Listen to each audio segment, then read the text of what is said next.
Hey there nation, and welcome to the show where we help you to play miniatures wargaming on a budget.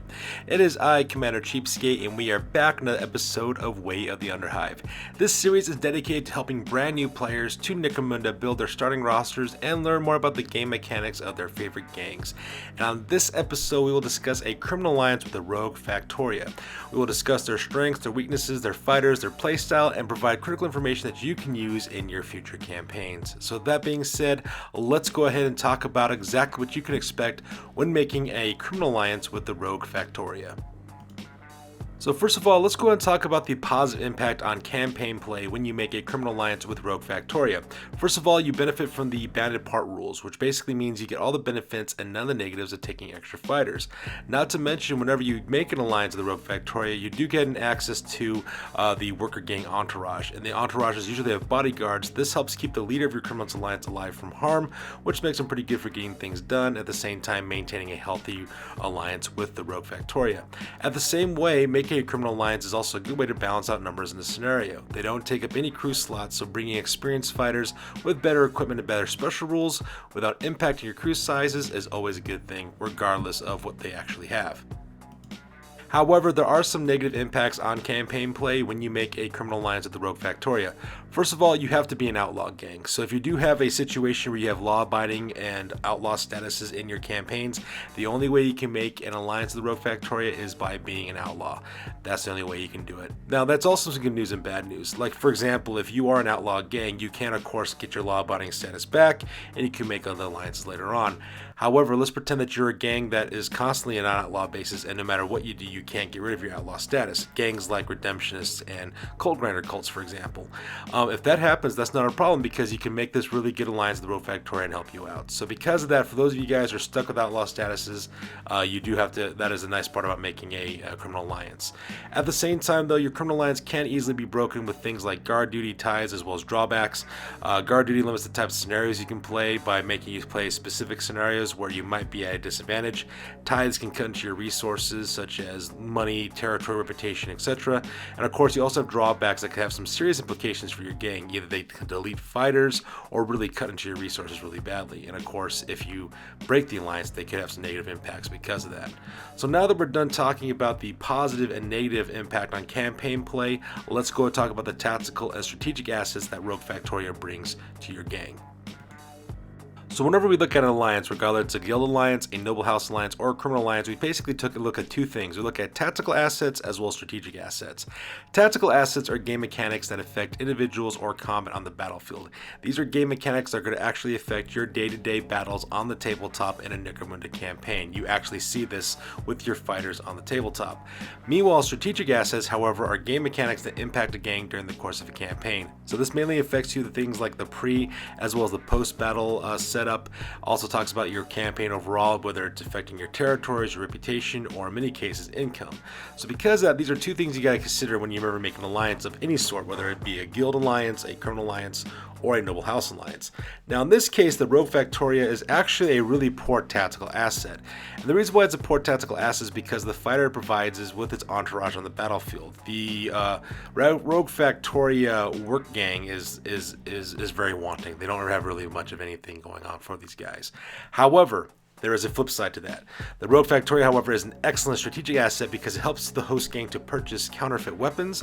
Those counterfeit weapons are pretty much the same as the normal weapons you normally buy in the market, but they are cheaper with minimal drawbacks. So if you're looking for a way to actually outgun your opponents with better weaponry, this is the way you want to go. So because of that, strategically speaking, they are really, really good. Now granted, you could argue that buying weapons would have a strategic asset on the battlefield, but depending on what you're buying and how you catch your guys, though, it's actually going to help you out more in the long term than it really will in the short term. So now that we're done talking about the tactical and strategic assets, let's talk about the benefits making an alliance with Rogue Factoria has. So the primary benefit of making an alliance with Rogue Factoria is a special rule called bargain ordnance, and let's face it, this is the only reason why you should be making this alliance in the first place, is because of the special rule. What ends up happening is that you give a -2 to the rarity and -20% cost for all counterfeit weapons. So the question then becomes, what are counterfeit weapons? Counterfeit weapons are exactly the same exact weapons that you have in the normal trading post that you get. However, melee weapons have the reckless trait, which means that it's kind of random of who they actually attack and who they hit, while ranged weapons have an unstable trait added to their ammunition. Now, this is a pretty good compromise for getting better weapons early on, and the reason why is because, let's say for example, you want to equip yourself with special weapons like melta-guns, plasma guns, flamers, or other heavy weaponry, you can get that 20% discount for those weapons. It could really help you out. Now, granted, you do have an unstable trait, but there are some ways to get around that. We'll talk about that here in a second. At the same time, if you want to get powerful melee weapons as well, they do get the reckless trait, but that's not such a bad deal to get that, because to use those melee weapons, you're pretty much going to be charging into your opponent anyways, unless you're using a weapon with a versatile trait. So you could use things like power hammers, power swords, chain axes, chain swords. And so because you got to get into grips with your enemies anyways, it's automatically target them anyways because of that reckless trait. So it's not a really bad drawback. At the same time, you also have another special rule called hedge armor, which means you get a free ammo jack for free. So that goes back to helping you out with that unstable trait. Ammo jacks have that wonderful munition year skill that you reroll ammo rolls. And at the same time, you can also purchase additional ammo jacks for your gang as well, and that can really help you out when it comes to those ammo rolls with that unstable trait for your ranged weaponry. So these are some of the major benefits of making an alliance with the Rogue Factoria have for you. Now, there are some drawbacks, of course, to making an alliance. Every single alliance does have these. One of the biggest ones is called Eyes of the Omnissiah, which basically means that your opposing gang automatically gets a free bounty hunter to use against you if you have counterfeit weapons in your inventory. So because of that, bounty hunters can be equipped pretty well. Your opponent could, of course, get that free bounty hunter, equip them with the skills as well as the weapons as they see fit. So that could be a problem. But then again, it's not really that bad because, okay, so they have a bounty hunter. So what? Bounty hunters die just as easily as any other fighter in Necromunda. So because of that, it's not that much of a problem because, you're dealing with these kind of guys anyways, no matter what you're going up against. And since Dramatis Personae and bounty hunters are becoming extremely popular in campaigns, you're probably already running against these guys already, so no harm, no foul there. The second drawback that you have is what's called the Factoria workers, which means that if you use counterfeit weapons, you have to take the Factoria work gang entourage. Now, this is not really a drawback though, okay? And the reason why is because even though they may have horrible stats and horrible equipment, you can use them as human shields to protect your more important fighters. And that's the thing you really want to use these guys for anyways.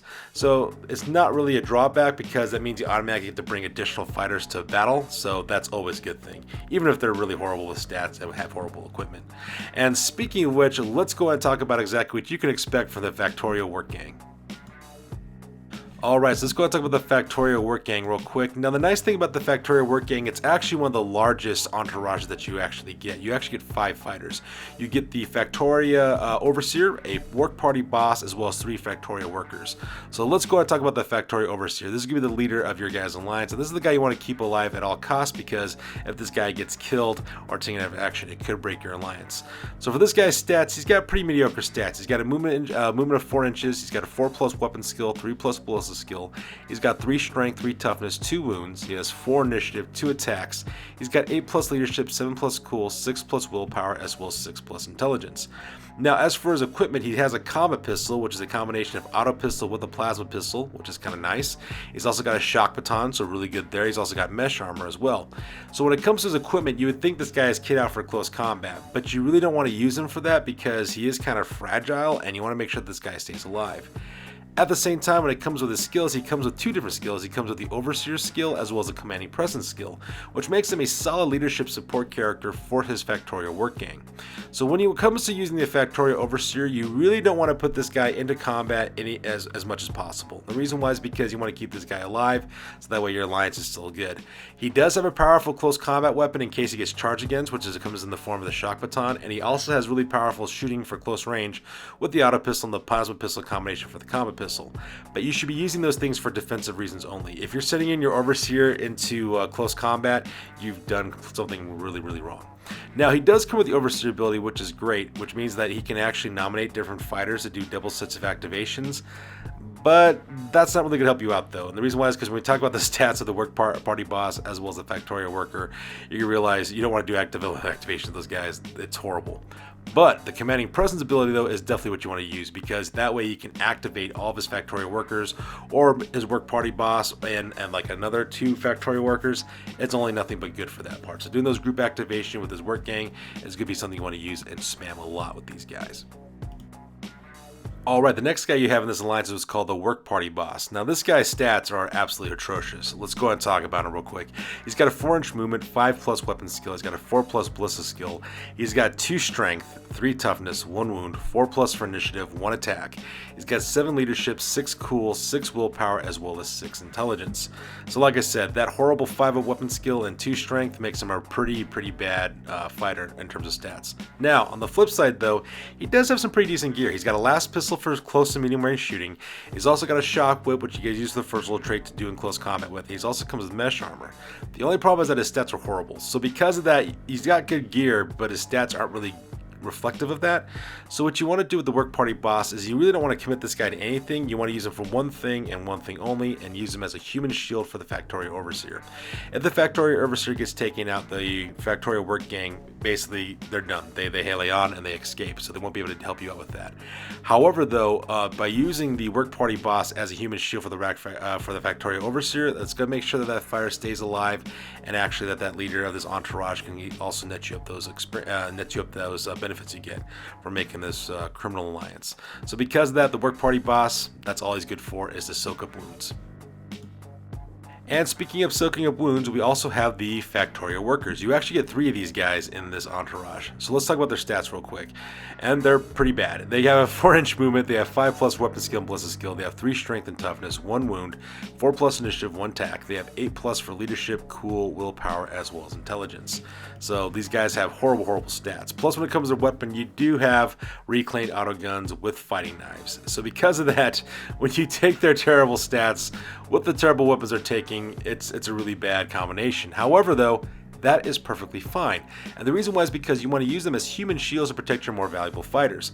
So the best way to actually kind of use this alliance, in my opinion, from what I've seen on the battlefield, is that you basically attach your Factoria Work Gang with whatever part of your gang that you want to keep alive. So let's say, for example, that your leader, as well as one of your champions, and maybe some of your really good close combat fighters, are going to have to maneuver around the battlefield to outflank your opponent, and you're worried about them getting shot at or taken out of action before they get there. That's perfectly fine. Attach the Factoria Work Gang with them. Keep the Factoria Overseer as well as the Party Boss a little bit back, so that way they can do group activations with the Factoria Workers. Have the Factoria Workers take the point and be a human shield to absorb any kind of blast that come their way. Because more often than not, your opponent's got the shield the closest target towards them. Use the Factoria Workers for that. If they do manage to hit somebody, even better with their shooting, even better. If they manage to take somebody out in close combat, awesome. But if not though, no harm, no foul, because these Factoria Workers are expendable, and if they die, that's perfectly fine because it keeps your more valuable fighters alive. And that's the best way to kind of use them, in my opinion, is to use them as human shields to protect your better fighters in your gang, because if these guys die, no harm, no foul, you can always get new ones. It's not a big deal. It's not going to cost you anything to replace them either. So that's the way you want to look at it when it comes to the Factoria Workers, as well as the Party Work Boss, as well as the Factoria Overseer. So in conclusion, at first glance when you look at this alliance, you might be wondering to yourself, why would you even bother taking these guys, since tactically speaking they're horrible. The tactical assets are just absolutely atrocious. However, you're not taking this alliance because of their tactical assets, you're taking this for their strategic assets. Forget the fighters. The fighters are going to be dispendable. Just use them to protect your guys. What you want are the counterfeit weaponry. And this is an excellent strategic asset because that means you can outgun your enemies with better and cheaper weapons in the short term. And they're really good, especially at the beginning of a campaign. You can generate better weapons. You can use those weapons against your enemies. And of course, as you accrue more income as the campaign goes on, then you can use that money to buy better weaponry. We don't have to worry about the counterfeit weaponry rules. But if you want to really find a way to really outfit your guys with cheaper prices from better weapons, this is the best way to do it as well. And in my opinion, if you're a corpse grinder cult, this is the alliance you definitely want to make. And the reason why is because your initiates could actually use weapons from the trading post, which means you can equip them with all kinds of different types of weapons. Heavy weapons, heavy weapons, special weapons, special weapons like combination weapons. I mean, these are all things you can get for your initiates. So because of that, you could use this counterfeit weapon ability to equip your initiates with better things. For example, you can equip them with, like, for example, a counterfeit plasma rifle plasma gun for one of your initiates. These guys have infiltrate built into them automatically, so they could pop up on enemy lines and open fire with that plasma rifle. or like a heavy flamer, or even a normal flamer. You can set guys on fire and really mess with your enemies as well, or harpoon launchers, or whatever you want as well. Or you can get them better pistols. Can imagine giving these guys bolt pistols, for example. Make them really super deadly with that, or whatever the case may be. So because of that, in my opinion, if you're a corpse grinder cult and you're looking for ways to get better firepower out of your initiates, make an alliance with the Rogue Factoria. That's really going to help you out. Or if you're any other gang for that matter that's looking for some access to better firepower, you can't go wrong with this alliance either. So long as you don't mind being an outlaw in order to do that. So there you guys have it. This is my overall review of how to best use the Rogue Factoria Criminal Alliance for your games of Necromunda. As always, please feel free to like, comment, and or subscribe. Your guys' input is invaluable to us as always. And check us out on Facebook, Instagram, as well as blogger.com for all the latest, greatest hot news related to this channel. That's good for this one, guys. We'll catch you guys in the next one. Peace out and stay classy.